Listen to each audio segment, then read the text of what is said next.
Magandang araw po sa ating lahat. Ito po muli si Dr. Kasem, isa pong internist galing ng La Union. Welcome po sa ating Facebook page at sa ating YouTube channel. Inaanyayahan ko po muli kayong i-follow ang ating Facebook page at mag-subscribe po sa ating YouTube channel para sa mga susunod pa nating mga videos para kayo po ay ma-notify. Sa video pong ito, atin pong pag-uusapan ang tungkol sa peptic ulcer at kung paano po natin ito maiiwasan. Umpisahan na po natin.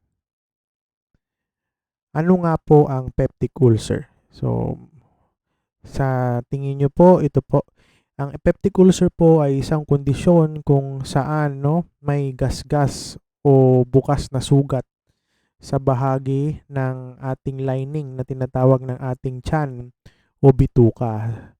So, may dalawa pong klase ng peptic ulcer. Pwede pong gastric ulcer at saka duodenal ulcer. So, ano po ang pagkakaiba? Pag sinabi po nating gastric ulcer, ang may gasgas po ay ang ating mismong tiyan. Okay, so ito po yung tiyan natin. So, mas makikita nyo po dito, meron po siyang gasgas po dito sa banda po dito. Kapag sinabi naman po nating duodenal ulcer, ang may gasgas naman po ay ang ating duodenum na tinatawag. Ito po ay ang unang bahagi ng maliit na bituka natin. So dito po. So as makita nyo po dito sa may picture po natin. Ngayon, paano po ba ang normal na nagagawa po ng ating katawan, no? So makikita nyo po, ito po ang ating digestive system na tinatawag. So ang ating digestive system, siya po ay ang nagpoproseso ng ating mga kinakain at saka mga iniinom. So pag kumain po tayo, so papasok po dito sa bunganga natin, paloob, pababa po sa ating lalamunan o yung ating esophagus. Ito pong mahaba po na ito. Pagkatapos po, dadaan po yung pagkain dito po sa ating tiyan. So, ito po yung tiyan. Pagkatapos po dito, pupunta po siya dito sa may maliit po na bituka natin, itong kulay yellow. So, mapoproseso din po dyan. Saka po pupunta po sa ating malaking bituka o yung colon po natin na tinatawag. So, ito yung ascending na colon, yung pataas na bahagi ng ating bitukang malaki. Ito yung transverse colon, pababa po dito sa may descending colon, papunta po sa ating rectum at lalabas po dito sa ating anus or rectum nga. Ito po yung dito na po lumalabas bilang sinasabi nating tae. So ngayon po ang ating ating tiyan, no? Normally ang ating tiyan may mga parietal cells po 'yan. At ito po itong mga parietal cells, ito po ay yung mga nagsisikret ng mga asido sa tiyan. Ito po. So ano nga po ang role ng asido sa ating tiyan? So sila po ay isa sa mga nagproproseso ng ating mga pagkain. So pag may kinain po tayo, manggagaling sa ating lalamunan, pagdating po dito sa ating tiyan, no? Sila po yung tumutulong sa pagtunaw o pagproseso ng ating mga kinakain. Ngayon, syempre asido po 'yan para po hindi po masaktan ang ating tiyan at saka maliit na bituka. Meron po silang mga mekanismo kung paano po napoprotektahan. So una po, yung sa lining ng ating mismong tiyan tsaka bituka, meron po silang tinatawag na 3 layers. Ito po yung mucus, submucosa, at saka yung muscle. Okay? So dito po, meron din pong normal na protection kung paano po naiiwasan na yung asido sa tiyan, hindi po niya magasgasan o hindi po niya masugat yung mga lining natin o yung parang pader po nitong ating tiyan at saka yung bituka. So ang nangyayari po pag may mga nagtitrigger o may mga rason kung bakit po nasisira itong lining ng tiyan, so pag-usapan na po natin. So, ang sinasabi po nila, ang pinakakaraniwang sanhi ng mga ulcer ay yung tinatawag na impeksyon sa tiyan ng tinatawag na bakterya. So, ang pangalan po ng bakterya ay Helicobacter pylori or H. pylori. So, malamang naririnig nyo na po yan, no? Sa mga doktor nyo o kahit sa ibang tao. So, papansin niyo po, no, ito po yung mga maliliit na kulay green na bakterya. Okay, so ano po ang ginagawa ng mga ito na bakterya? So, ayon sa mga pag-aaral hanggang ngayon hindi pa rin malinaw kung bakit kung paano nila sinisira yung tiyan. Okay, so hindi pa rin alam ang sanhi. Pero yun nga po, may mga risk factors kung saan tayo pwedeng makakuha ng mga bakterya na sumisira nga po nitong pader or lining ng ating tiyan. So sinasabi po na yung bakterya na ito no na ipapasa sa pamamagitan ng bibig. Paano kung tayo ay nakisalamuha sa mga taong may bakterya din o kaya pag kumain po tayo ng mga pagkain na kontaminado po ng bakterya no na usually po sa mga tae no na may bakterya, so pag kinain po natin pwedeng maipasa po no sa ating bibig papunta sa ating tiyan at saka sa ating mga bituka. Gayon din po pag uminom po tayo ng mga kontaminadong tubig no na may bakterya na Helicobacter pylori. So ito po no, so ito po yung mga maliliit na kulay green no na sumisira so kadalasan. So importante po ito kasi mamaya makikita po natin, okay? Ngayon, may mga risk factors po or nagpapataas ng panganib na magkaroon po tayo ng peptic ulcer. So, isa na po doon yung labis na pag-inom ng alak. Okay? Pwedeng humina yung resistensya, pwedeng gasgasin din po yung tiyan. Lalo na po pag umiinom ng alak na wala naman pong laman po yung tiyan. Pangalawa po ay yung paninigarilyo o pagnguya po ng tabako. And then, isa pong mahalagang risk factor din po yung madalas na paggamit na tinatawag natin ng mga gamot na NSAIDs. Ito po ay non-steroidal anti-inflammatory drugs. No? Anong mga halimbawa po? Gaya ng naproxen, aspirin o ibuprofen. Okay? Pero syempre, bago po ang pinaka-importante dito, bago po mag-take po ng mga ito, magpakonsulta sa doktor. Kung umiinom naman na po kayo nito at lalo na po yung aspirin, no? Para sa puso yan, so huwag basta-basta din itigil. Pero ang sinasabi lang po natin dito ay bago po mag-take po ng mga ito, dapat po nireseta po ng doktor. Kasi yun nga po, pag madalas yung paggamit, lalo na yung mga naproxen, so alam nyo naman po yung mga napapanood nyo pong mga brand, no? Para sa mga rayuma. Okay? So, dapat at least nagpakonsulta po kayo sa doktor. Then sinasabi po na stress. So may tinatawag din po tayong stress-induced gastritis, no? So kasi pwedeng magpataas daw po ng asido sa tiyan din, no, ang stress. And alam ko po no, ang pinakapangkaraniwang tanong nyo po no kung pwede bang maging sanhi ng ulcer ang paglipas ng pagkain o hindi pagkain sa tamang oras, no? Ayon po sa mga pag-aaral, hindi po siya direkta gaya nung nasa H. pylori, pero pwedeng magpataas po kasi isa siya sa mga risk factors. Okay? Kasi kung nag-skip po kayo ng meals nyo, so ang tsansa po is yung asido sa tiyan nandun lang po. So may, siyempre, habang mas matagal na na-expose yung tiyan o bituka po sa acid, so pwede pong mas malaki po ang tsansa na magasgasan. Kasi kung kumakain po tayo, no, at least hindi siya yung coating nung pagkain, no, na kinakain natin, no. Isang dagdag po 'yon na proteksyon, no, para dun sa mga lining ng tiyan natin. Okay? So kung hindi po tayo nagkakakain masyado, nag-i-skip po kayo, syempre mawawala din po yung pagkain doon sa tiyan o sa bituka. So ma-expose po yung bituka o tiyan nyo sa asido. So mas malaking tsansa na magasgasan po siya. Then, so ano nga yung mga pwede pong simptomas? So, sinasabi po na pag maliit na ulcer lang, maliliit lang po yung mga yan, usually wala pong nararamdaman. So, pero kung lumalaki na po yung ulcer at hindi po nagagamot, no? Tsaka lumalala, that's the time po na pwede kayong makaranas. So, ang pangkaraniwan po na nararamdaman ng pasyente ay yung sumasakit po ang sikmura o kaya yung taas ng pusod. Okay? So, as makikita nyo po dito. So, yung mga iba po, yumuyo ko, ganyan. Sa sobrang sakit ng sikmura. So, ano nga po yan? Parang gutom po palagi. O kaya parang may ah, apoy. Yung napapaso, parang ganon. Yung parang burning sensation na tinatawag.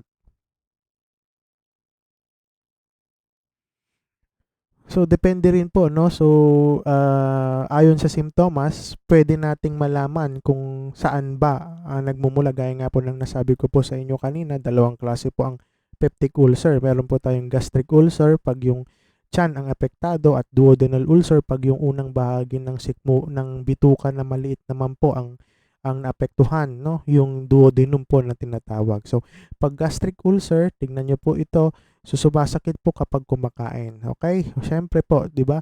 Kung may gasgas po dito at nakargahan po ng pagkain, so parang naiirita po yung gasgas nung pagkain na pumasok po dito sa may tiyan. Okay? So, kasi pagkain mo, papasok po dyan sa tiyan mo. So, parang nagagasgasan po doon sa pagkain na lumuob dito sa tiyan. Kaya po, sumasakit kapag kumakain. Pag duodenal ulcer naman po, usually po ang sakit po ng tiyan ay nagaganap po, no, 90 minuto hanggang 3 oras pagkatapos kumain ng tiyan. Dahil po, ang normal po na ginagawa ng ating digestive system, pagka dito po, no, pinoproseso yung pagkain, it will take ayun nga po, mga approximately hanggang 3 oras para yung pagkain po dito. Once na naproseso po dito, pumupunta na po sila sa maliit na bituka. So, kung may gasgas na po dito, that's the time na sumasakit na po dito. Gaya rin po dito, no? Naiirita po yung pagkain. Then, nawawala yung sakit niya kapag kumakain. Okay? Then, ito po, kadalasan po, nagigising yung isang may taong may tsansa na may duodenal ulcer, no? Sa pagitan ng 12:00 ng madaling araw hanggang 3:00 ng madaling araw. So, ito po. So, nagigising sila bigla dahil sa sakit ng tiyan. So, pag ganito po, baka mayroon pong duodenal ulcer ang pasyente. Ano pa po ang mga ibang pwedeng maging simptomas ng peptic ulcer? Madaling mabusog, na parang may hangin po ang tiyan. Okay? Then, nasusuka or pagsusuka. So, yung mga pasyente pong iba, no, sinasabi po nila na parang may maasim na umaakyat mula sa kanilang sikmura. No, yung asim na po yun, pwede po yun yung sinasabi natin na yung asido na tumataas. Then, ito pong maitim na dumi. So, pasensya po sa mga kumakain habang nanonood po ng ating video. So, ganito po yung itsura, no, ng itim na dumi mula sa gasgas sa tiyan o sa maliit na bituka natin, kulay itim. So, kadalasan po ito ay parang kulay ng buhok natin na itim, tapos parang muddy siya. So, parang ayun nga po, malapot na mabaho po ito. Bakit po nagkakaganito?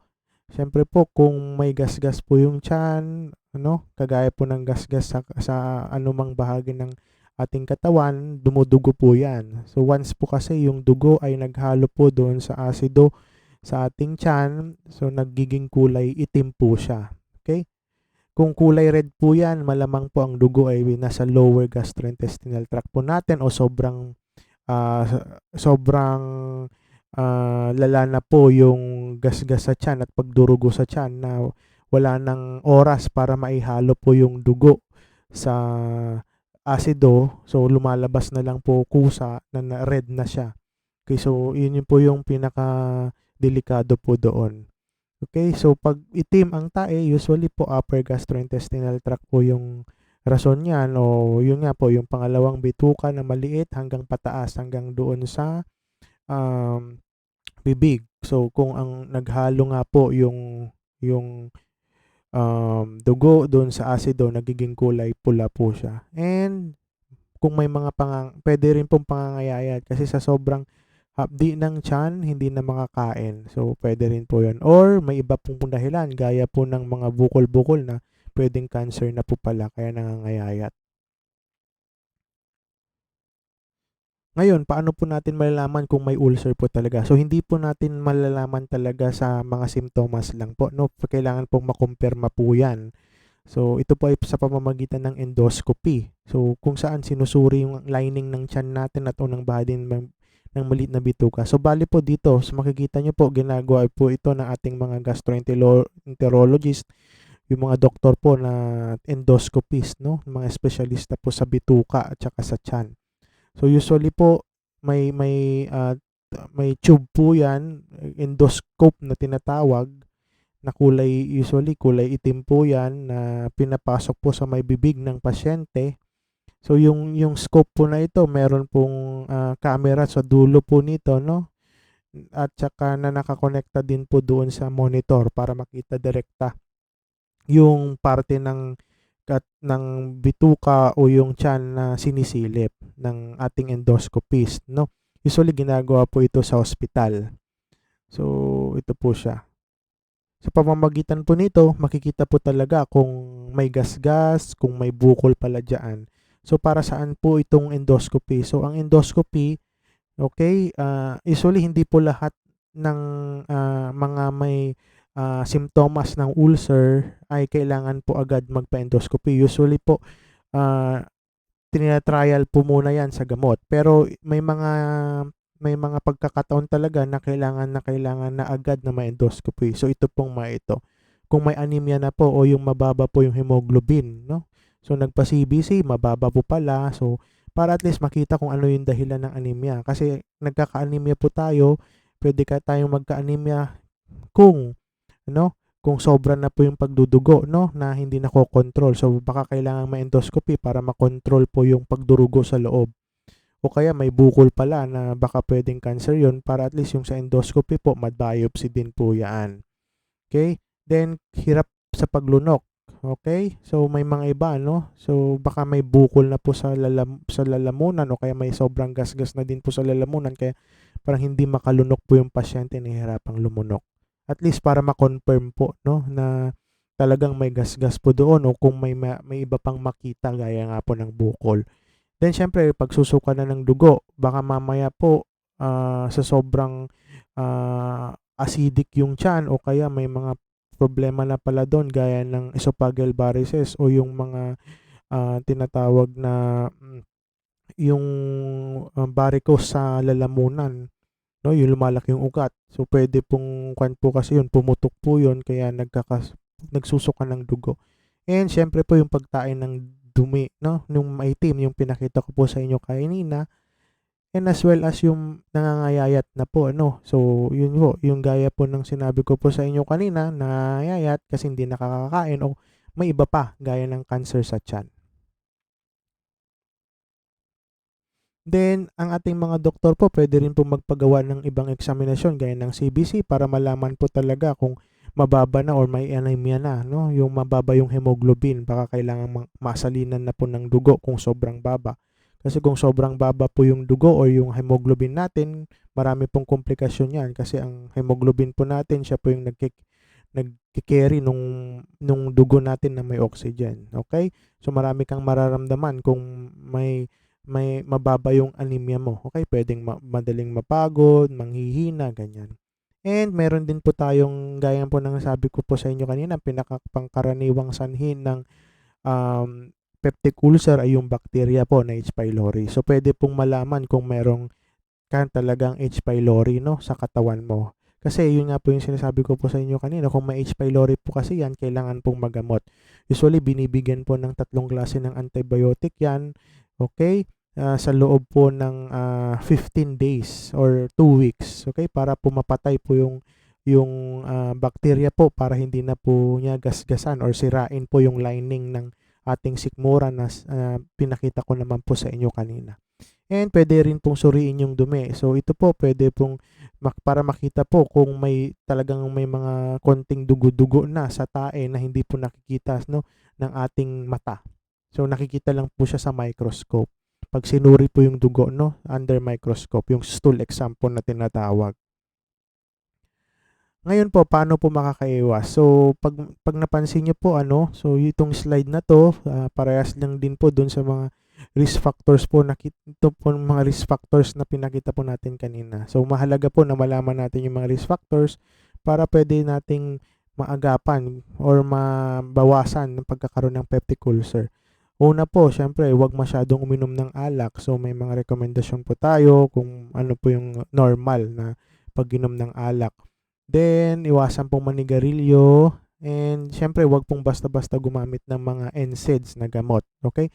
Kasi may mga gamot, kunyari po, may mga arthritis po kayo, may mga mas safe po sa sikmura na pwedeng ibigay ang inyong doktor na hindi po nagpapatas ng tsansa na magkaroon po kayo ng peptic ulcer. Okay po. Then, syempre, maiwasan pong ma-stress, okay? Para at least hindi po tataas yung asido sa tiyan at kumain po sa tamang oras. So, gaya nga po ng nasabi ko po sa inyo kanina, pag kumakain po tayo sa tamang oras, syempre, nakakargahan po yung tiyan natin, nakakargahan po yung maliit na bituka natin ng pagkain na nagsisilbing pong dagdag na proteksyon, no? Doon sa asido sa ating tiyan. Syempre, kung wala po laman yung tiyan natin, okay? Mas matagal po na na-expose po yung asido sa ating tiyan na pwedeng magasgas po yung sikmura natin. Ngayon po, may mga pwedeng komplikasyon. So, gaya po ng nasabi ko po sa inyo kanina na, so ito po, ang pinaka-importante po dito, pwede pong mabutas ang ating tiyan. So, tinatawag na perforated ulcer. So, kung hindi po nagagamot ito at palagi po soy acido po kasi, no? So, talagang tinutunaw niya po yung lining ng ating tiyan tsaka bituka, no? So, literal po na mabubutasan po yung bituka natin. So, pag ganyan po, yung mga pagkain natin na kinakain natin, lalabas na lang po dito, no? Lalabas po sa ating tiyan, sa ating abdomen, no? Sa cavity ng abdomen natin. Kasi yung labas ng tiyan po natin, malinis po yan. So, may mga komplikasyon na po pagkaroon ng ganon. And, pwede rin pong labis na magdugo po yan, no? Kasi may mga blood supply po diyan, no, na pwedeng matamaan. So, mawawalan po kayo ng dugo. So, ito po, pagkaubos ng dugo na pwedeng mahimatay, ganyan, nahihilo. Then, yun nga po, makikita nyo po, no, parang naninigas talaga yung sa part ng sikmura nyo, no, na para pong plywood yung tigas niya. And sobrang sakit na po, no, na nagbabaluktot na po kayo, no, na hindi na po kayo makatindig ng maayos o makaupo ng maayos. So, usually po, pag ganito, mga ganito po, tinatakbo sa hospital po yan, no, kino-confirm po ng doktor, pwede po sila magpagawa ng chest x-ray or mga iba pang eksaminasyon para makita po kung may senyales nga po na may na nabubutasan na po yung inyong tiyan, kasi po ito po ay pwedeng maging isang emergency po na operahan, no, para maiwasan po yung mga komplikasyon na sinabi ko po sa inyo kanina. Okay, siyempre, kung may pagkaubos ng dugo po, no, kailangan din pong pwedeng ma-endoscopic po kaagad yan, no, para at least kung may magdagdudugo man doon, sa pamamagitan po ng endoscopy, may mga ini-inject po dyan na pampatigil po ng dugo, no, ng ating mga endoscopist. So, para at least tumigil po yung pagdudugo at hindi po maubusan. At pwede pong salinan din po ng dugo. So, ang pinaka-importante po, dalhin po agad sa ospital ang pasyenteng nakakaranas nito. Okay? So, yun lamang po ang video pong ito. Okay? So, kung gusto nyo pong magpa-konsulta po sa amin, magpa-appointment lang po dito sa www.punoymd.online. Okay? So, ito po muli si Dr. Kasem. Hanggang sa susunod po nating video. Okay, so inanyahan ko pa rin po kayong mag-follow sa ating Facebook page at mag-subscribe sa ating YouTube channel para ma-notify po tayo sa mga susunod po nating mga videos. So, hanggang dito na lamang po. God bless us all.